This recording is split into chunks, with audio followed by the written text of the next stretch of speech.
Bismillahirrahmanirrahim. Alhamdulillah. Alhamdulillahilladzi amadda quluba awliyaihi bimadadil wifaq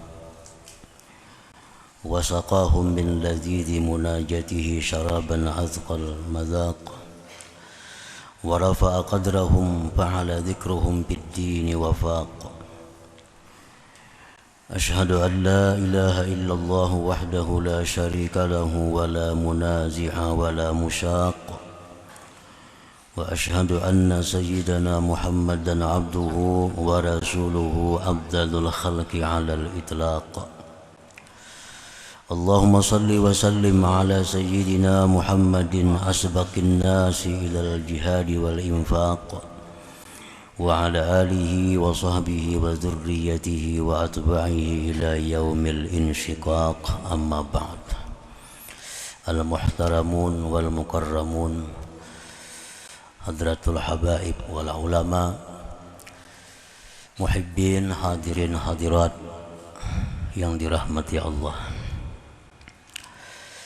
Pertama-tama kita panjatkan syukur yang setinggi-tingginya kehadirat Allah Subhanahu wa ta'ala, yang mana pada malam ini Allah Subhanahu wa ta'ala mengumpulkan kita di majlis yang penuh dengan berkah dan rahmatnya ini.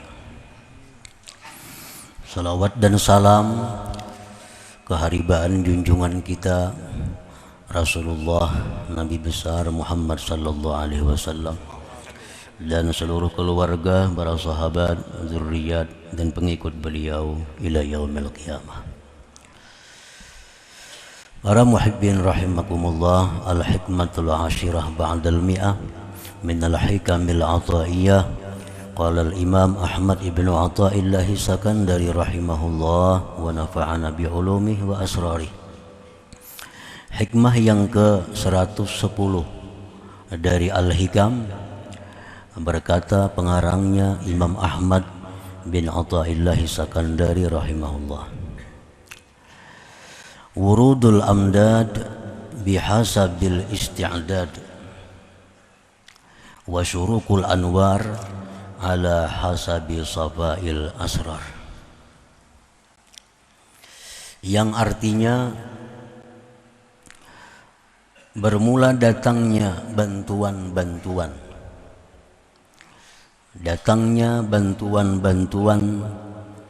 dengan sekira-kira kesiapan, dan memancarnya cahaya-cahaya atas sekira-kira kebersihan hati. Itulah terjemahnya hikmah yang ke-110 ini. Urudul amdad minallahi ta'ala ala abdihi, bermula datangnya bantuan anugerah dari Allah Ta'ala atas hambanya. Contohnya bantuan pemberian anugerah itu kal itmi'nan inda dzikrih, ketika adanya ketentraman hati ketika berzikir kepada Allah. Dalam Al-Quran disebutkan ala bizikrillah tatmainnul qulub. Ketahuilah bahwa dengan zikir kepada Allah maka hati menjadi tentram. Nah, ketentraman hati itu disebut adalah bantuan Allah, pemberian Allah.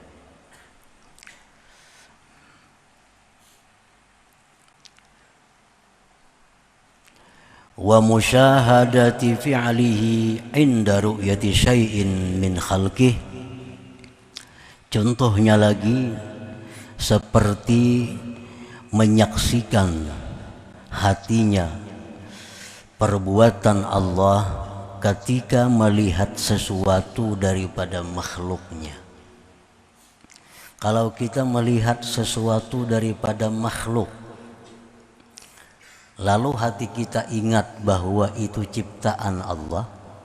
Nah, ingatnya hati bahwa itu ciptaan Allah adalah pemberian Allah kepada kita. Pemberian Allah kepada kita.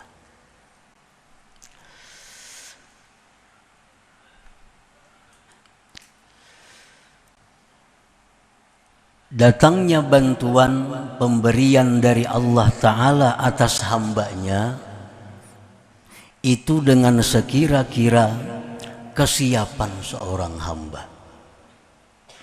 Bantuan itu datang sesuai dengan kesiapan yang menerima bantuan itu.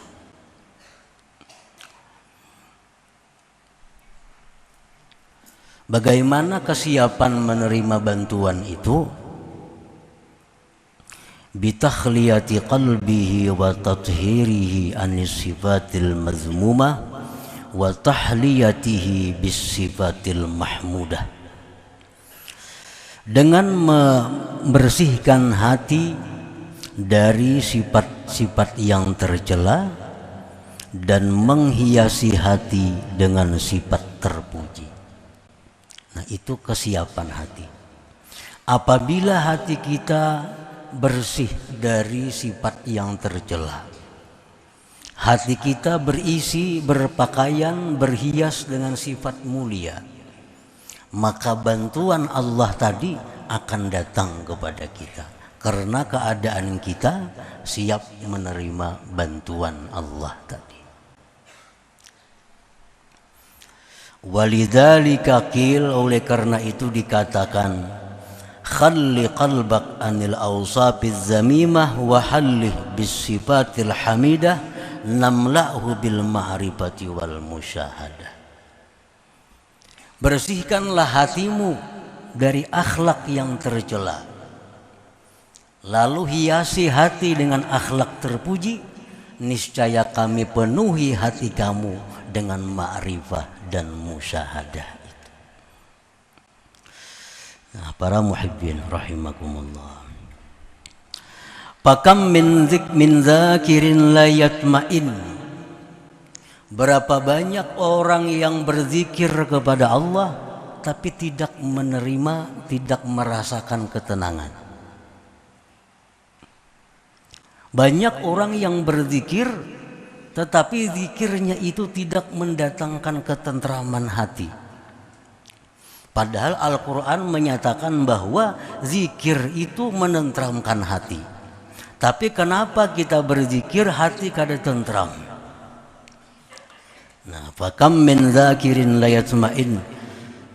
Berapa banyak orang yang berzikir tapi kada bisa tentram. Mestinya sesulit apapun yang kita hadapi, kalau sudah hati kita berzikir, tentram.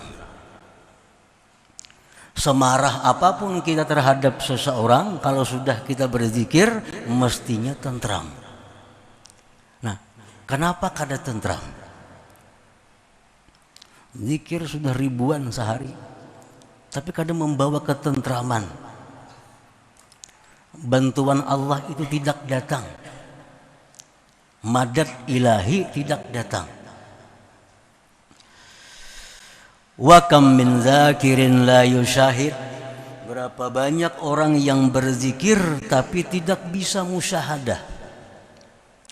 Ini sudah hari-hari berzikir la ilaha illallah, dalam hatinya tiada yang berbuat kecuali Allah. La ilaha illallah, tidak ada yang berbuat kecuali Allah.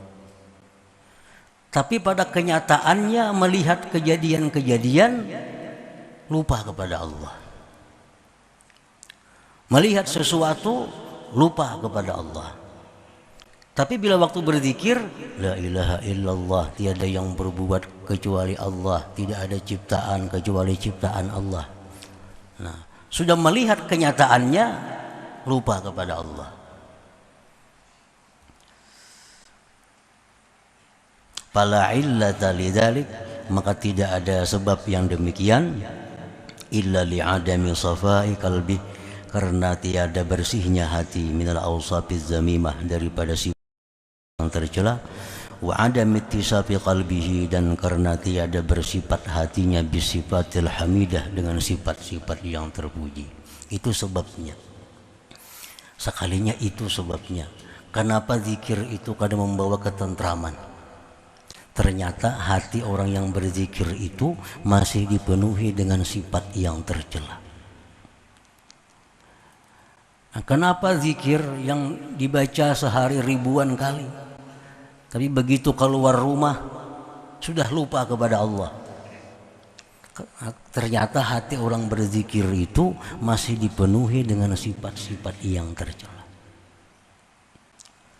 Nah, sebagaimana halnya ketentraman waktu berzikir, bisa musyahadah waktu melihat sesuatu, khusyuk dalam salat itu termasuk madat ilahi. Khusyuk dalam sembahyang, sembahyang bisa khusyuk, nah itu madat ilahi. Bagaimanapun kita belajar tentang pelajaran khusyuk dalam sembahyang, pelajari cara-cara khusyuk dalam sembahyang, tapi sembahyang enggak ada khusyuk. Padahal kalau memandirnya sudah ahli benar tuh. Memandirnya sudah ahli luar biasa. Cara khusyuk sembahyang kayak ini, kayak itu. Sembahyang enggak ada khusyuk.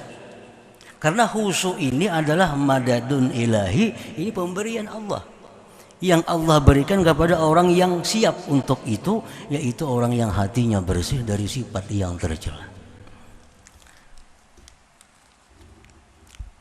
Nah, para muhibbin rahimakumullah, seapa kita dapat khusyuk dalam sembahyang, nah seitulah kemampuan hati kita untuk menerima pemberian Allah itu. Masing-masing orang ini kada sama khusyuknya. Ada yang khusyuk sembahyang itu mungkin 1/10 dari 4 rakaat.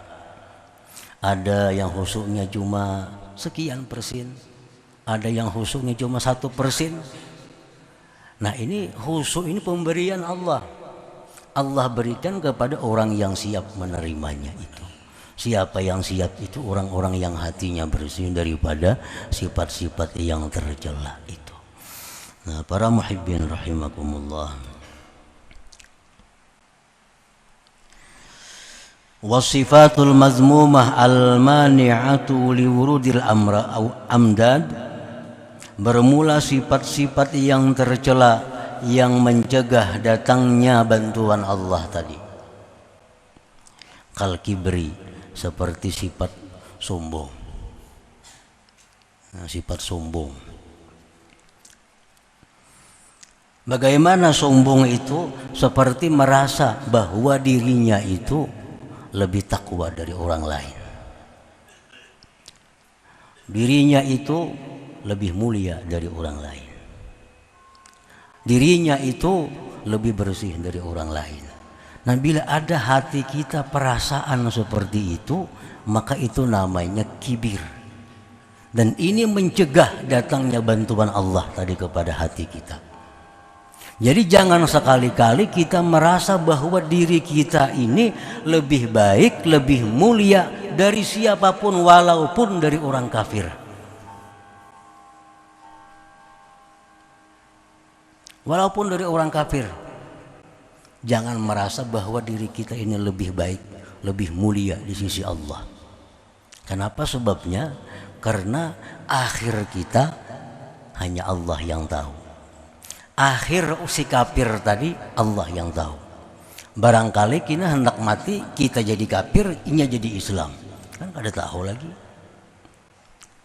Nah, jadi apabila kita merasa bahwa diri kita lebih baik, lebih mulia dari orang kafir, berarti kita sudah ada sifat sombong dalam hati kita. Apalagi terhadap orang muslim lainnya. Ada orang suka berjudi, wah kita anggap diri kita lebih baik dari mereka. Ada orang yang suka berzina, sudah kita anggap itu orang kotor, diri kita lebih mulia daripadanya.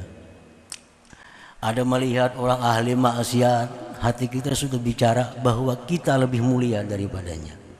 Dan ini biasa penyakit ini datang kepada talabatul ilm, datang kepada para penuntut ilmu agama, kepada orang ahli ibadah. Orang ahli ibadah, orang penuntut ilmu itu biasanya dihinggapi sifat ini, merasa bahwa dirinya lah yang bersih, orang lain itu kotor. Nah, padahal itu sifat yang mencegah dia menerima bantuan madad dari Allah Subhanahu wa ta'ala. Jadi jangan ada lagi dalam diri kita bahwa kita ini lebih mulia dari orang lain. Jangan ada lagi dalam diri kita merasa bahwa kita ini lebih takwa dari orang lain. Karena ketakwaan itu hanya Allah yang tahu. Al-Quran mengatakan wallahu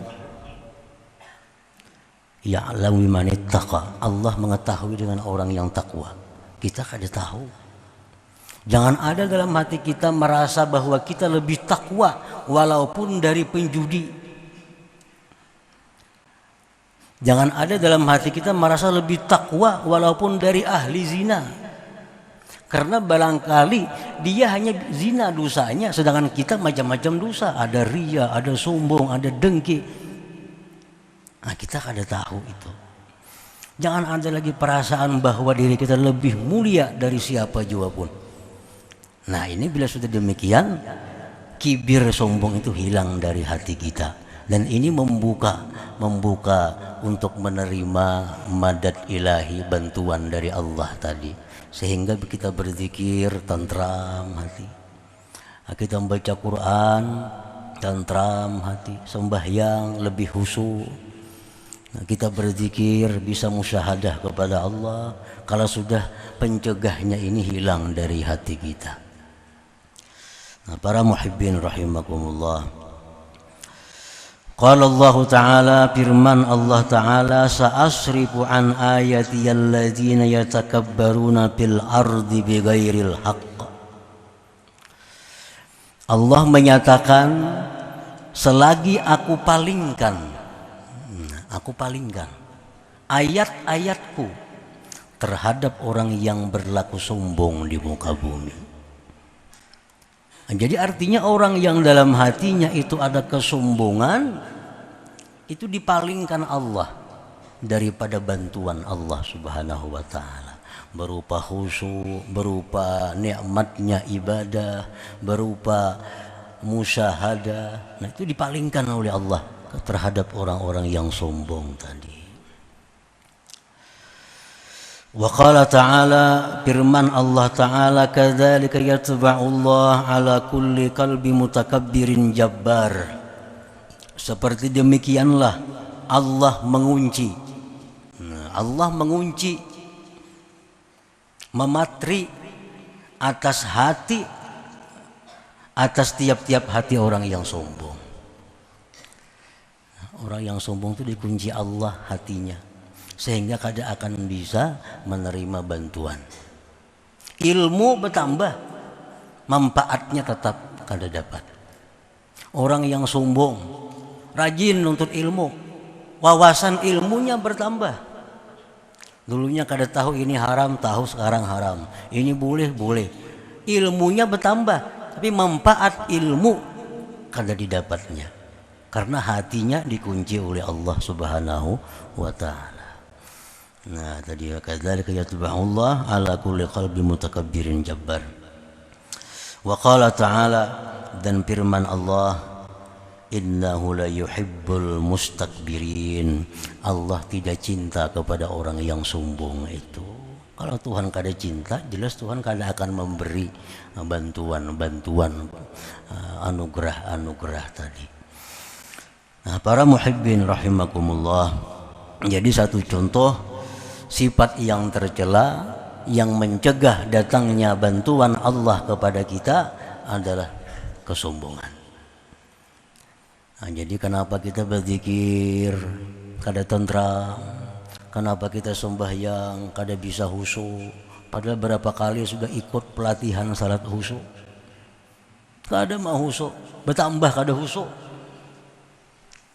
Berapa banyak punya buku-buku tentang salat khusyuk, kada mau khusyuk. Karena khusyuk ini bukan perkara ilmu, Khusyuk ini perkara madadun ilahi. Ini bantuan Allah kepada hamba. Tergantung kesiapan kita menerima itu. Nah, jadi pertama kesombongan itu. Yang paling ringkas mengartikan kesombongan itu bahwa merasa dirinya lebih daripada orang lain. Bukan lebih kaya. Kalau memang sugih merasa lebih sugih daripada si miskin, kada jadi soal. Ini merasa lebih mulia.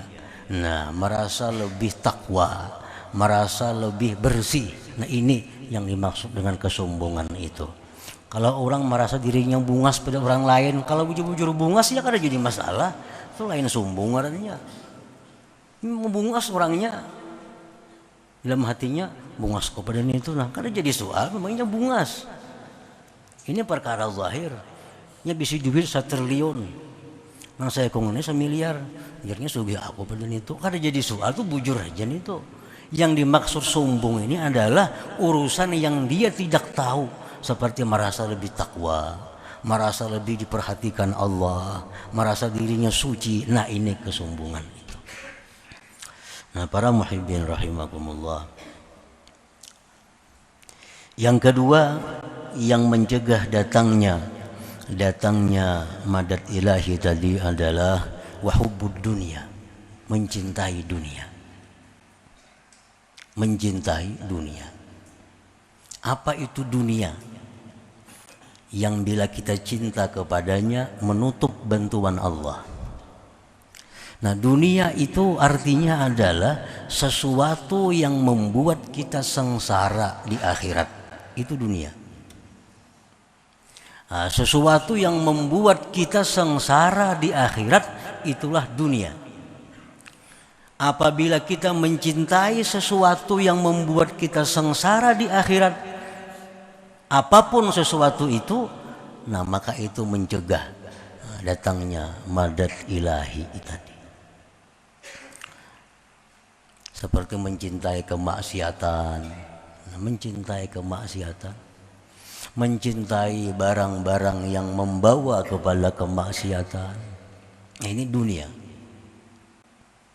Kalau mencintai sesuatu yang mendatangkan kebahagiaan di akhirat, itu bukan dunia. Bukan dunia. Aku cinta dengan duit. Kenapa cinta duit? Karena duit ini aku bisa bersedekah. Duit ini aku bisa berwakaf.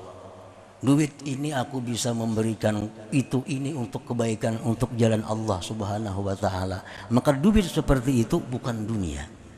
Bukan dunia. Karena membawa kebahagiaan di akhirat. Jadi apabila ada dalam hati kita mencintai sesuatu yang membuat susah di akhirat, nah maka itu dunia. Baik ilmu, baik harta, baik kedudukan, apapun. Nah, ini mencegah datangnya madadun ilahiyun tadi.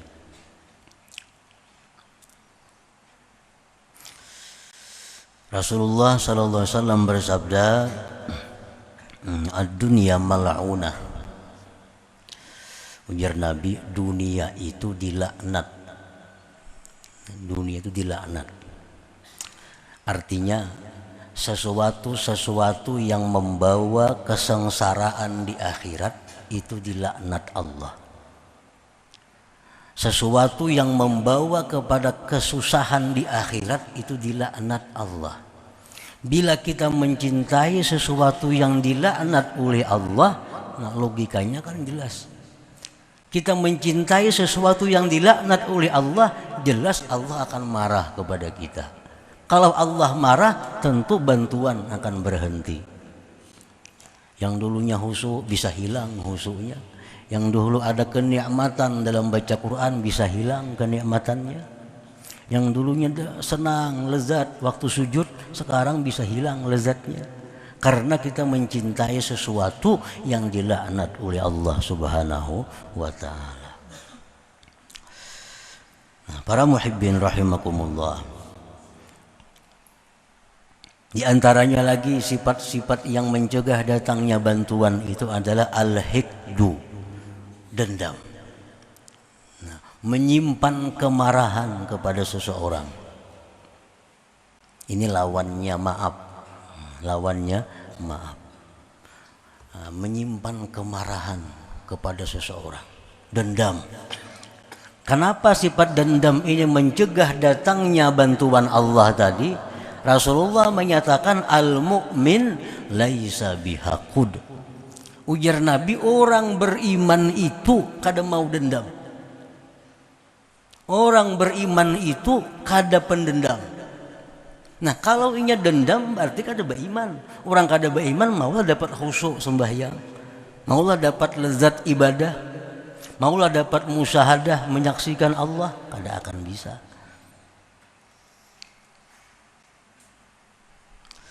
Nah, para muhibbin rahimakumullah, itu contoh tiga. Masih banyak lagi sifat-sifat yang lain yang kita pelajari yang mencegah. Cuma ini yang pokok, yang utama, bahwa kesombongan, mencintai sesuatu yang menyusahkan kita di akhirat, dendam kepada orang, itu mencegah datangnya madad ilahi kepada kita. Wa syuruqu anwaril aurat wal a'malis salihat ala safail qalbi minaz dzunub wal aqdar. Memancarnya cahaya wirid-wirid dan amal-amal salih atas kebersihan hati daripada dosa dan kotoran. Nah, wirid yang kita baca tuh, baik salawat atau Quran atau istighfar, wirid yang kita baca itu sebenarnya memantulkan cahaya ke dalam hati kita. Nah, kayak apa tarangnya cahaya itu tergantung bersihnya hati kita. Macam sintar, kita sintarakan cermin. Nah, kayak apa tarangnya sintar tergantung cerminnya. Bila cerminnya kabur, cahaya pun akan kabur. Kalau cerminnya mengkilat, cahayanya pun mengkilat. Nah, wirid yang kita baca itu sebenarnya mengeluarkan cahaya ke dalam hati kita. Amal-amal salih demikian. Dalam Quran disebutkan innas shalah tanha anil fahsya wal munkar. Sembahyang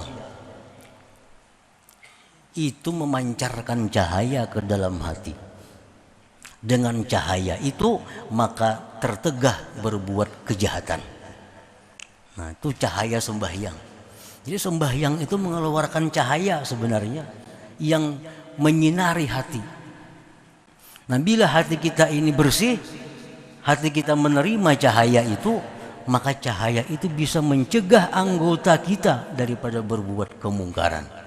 Allah mengatakan innas shalah tanha anil fahsya wal munkar. Sembahyang mencegah kemungkaran.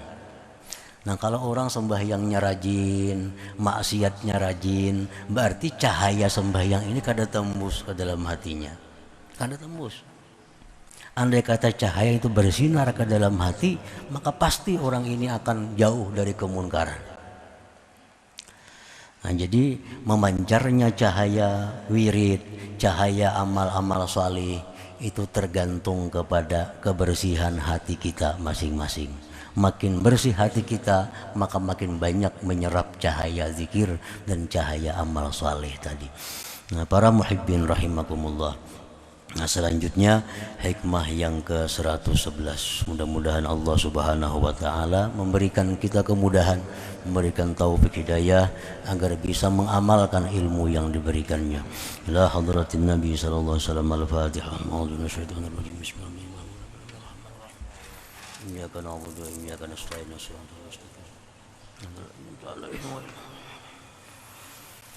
يا الله بها يا الله بها يا الله بحسن الخاتم يا الله بها يا الله بها أو بحسن الخاتمة يا الله بها الله بها الله بحسن الخاتم فيا أيها الرجل منه شفاعة صلوا عليه وسلموا تسليما.